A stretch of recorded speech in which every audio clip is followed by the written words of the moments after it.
Car, please have a seat. बोलो जी, car से हम क्या सीख सकते हैं?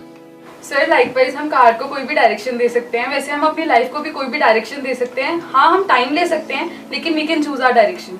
Excellent, let's give a big hand for हर।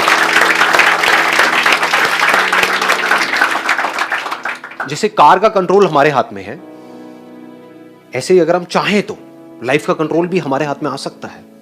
आप ज्यादातर लोगों को देखोगे तो उनकी हालत ऐसी है कि उनकी गाड़ी अपने आप ही चल रही है, या कोई और चला रहा है सामने बैठ करके, वो पीछे बैठे हैं और बस चीख चिल्ला रहे हैं, कंप्लेंट्स कर रहे हैं, मेरी ये प्रॉब्लम है, वो प्रॉब्लम है, वो प्रॉब्लम है, इस वजह से मैं गाड़ी को अपने हिसाब से नहीं चला पा रहा, आपको पता नहीं है मेरी सिचुएशंस क्या है।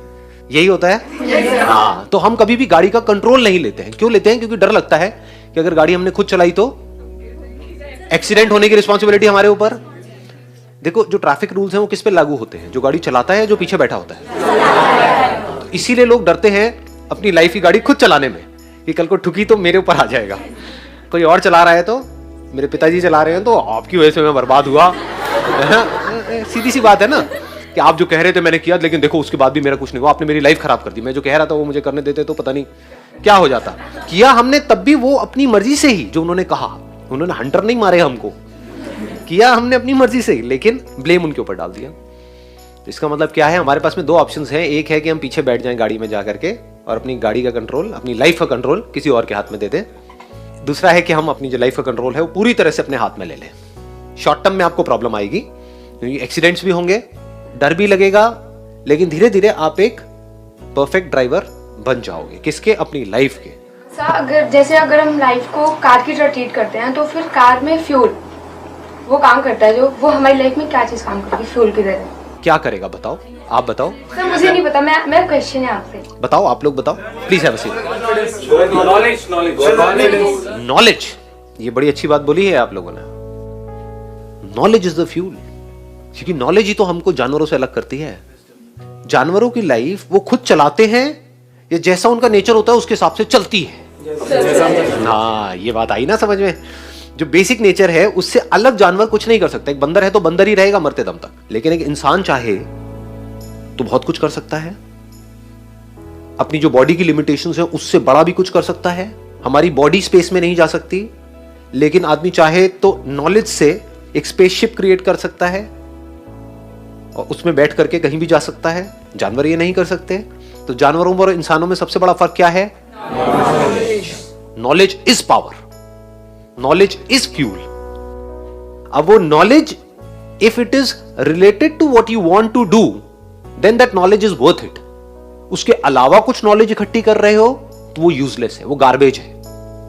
अब आपको देखना है आपकी लाइफ में जो नॉलेज है आपके माइंड में कितनी काम की है और कितनी गार्बेज है, कितना हमने कचरा भरा हुआ है। न्यूज़पेपर्स में जो कुछ है वो क्या है? 99% गार्बेज। जिस भी फील्ड में आप जाना चाहते हो उस फील्ड में ही अगर आप नॉलेज एक्वायर करना चाहो उसी फील्ड से related, for example it is photography, तो कितनी नॉलेज एक्वायर कर सकते हो? कोई लिमिट है? अनलिमिटेड है। तो आपके पास में अनलिमिटेड फ्यूल है। उस अनलिमिटेड फ्यूल के बेस पर आप कहीं भी जा सकते हो। बट अगर उस फ्यूल में मिलावट होती रहे तो आपको नॉलेज चाहिए फोटोग्राफी की, लेकिन आपके पास वो ही ना हो, आप एक फोटोग्राफर हो, आपके पास फोटोग्राफी की नॉलेज है इतनी सी और बाकी दुनिया जहान की जो नॉलेज है वो है इतनी। तो क्या हुआ? फ्यूल के अंदर मिलावट हो गई। ऐसे बंदों की गाड़ी रुक जाती है, फिर वो रोते हैं बैठ करके। फिर वो किसकी बात करते हैं? किस्मत की बात करते हैं। मेरी तो किस्मत खराब है। अरे घोंचू, तेरी किस्मत खराब नहीं है, तुझे पता ही नहीं है कि फ्यूल है क्या लाइफ में। तू ढंग का फ्यूल अपने अंदर डाल रहा है। जो ढंग का फ्यूल अपने अंदर डालता है वो कभी भी किस्मत की बात नहीं करता है। किस्मत उसके हाथ में होती है, उसको पता है अपनी लाइफ को कैसे डायरेक्शन देनी है। अगर पूरी तरह से आपको ये बात मेरी समझ आ जाए और आप पूरी तरह से फोकस्ड हो जाओ उसी की नॉलेज एक्वायर करने में जिसमें आप आगे बढ़ना चाहते हो, और वो जरूरी नहीं एक ही चीज हो, दो भी हो सकते हैं, तीन भी हो सकते हैं, नो प्रॉब्लम। बट अभी क्या हो रहा है? अनलिमिटेड चीजों की हम नॉलेज एक्वायर कर रहे हैं, which is all crap, which is all useless, garbage. कोई भी आकर के कुछ भी हमारे अंदर डाल देता है और हमको इंटरेस्ट आ जाता है ना। कहीं कोई न्यूज आती है, एकदम से व्हाट्सएप के ऊपर कोई मैसेज आता है, उसका ब्रेकअप हो गया, अरे क्या हो गया?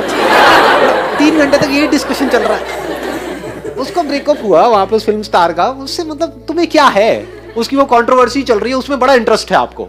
आपकी लाइफ की धज्जियां उड़ रही है, उसमें कोई इंटरेस्ट ही नहीं है। और धज्जियां उड़ किस वजह से रही है? इन्हीं की वजह से उड़ रही है। तो ये जो इंफॉर्मेशन है, जैसे फ्यूल है ना, तो फ्यूल का एक कंस्ट्रक्टिव यूज भी है, एक डिस्ट्रक्टिव यूज भी है। अगर उसको आपने सोच समझ करके यूज नहीं किया, जैसी आपकी गाड़ी है उसके हिसाब से फ्यूल नहीं डाला, पेट्रोल है तो पेट्रोल डाला, डीजल है तो डीजल डाला, क्लियर हो रहा है ना? ज्यादातर लोग क्या कर रहे हैं, ना पेट्रोल डाल रहे हैं ना डीजल डाल रहे हैं, कुछ और ही भर रहे हैं, गार्बेज, वो फ्यूल है ही नहीं, सुसु को भर दिया कंप्लीट गार्बेज, यूजलेस।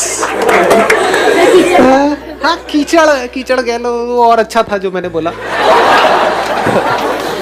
तो गाड़ियां भरी पड़ी हैं लेकिन गंदगी इसलिए बदबू आती है, जब वो मुंह खोलते हैं तो उसमें एक स्मेल है, मतलब एक फ्रस्ट्रेशन है, उनके अंदर इतना फ्यूल नहीं है कि वो जहां चाहे वहां जा सके, जो चाहे वो कर सके। Always look for right kind of fuel. What is right kind of fuel? If you can get knowledge from somebody who is experienced in that particular field. अगर आपको अमीर होना है तो ऐसे बंदों से नॉलेज लो जो अमीर हैं। अगर एक्चुअल में होना है तो, अगर टाइम पास करना है तो कहीं भी किसी को भी सुनते रहो बैठ समझे? ये बहुत बड़ी बात बता रहा हूं मैं आपको, अगर इसको आप समझ पाओ तो। If you want to be a billionaire, listen to a billionaire. इतना अमीर नहीं होना है तो मुझे सुन सकते हैं।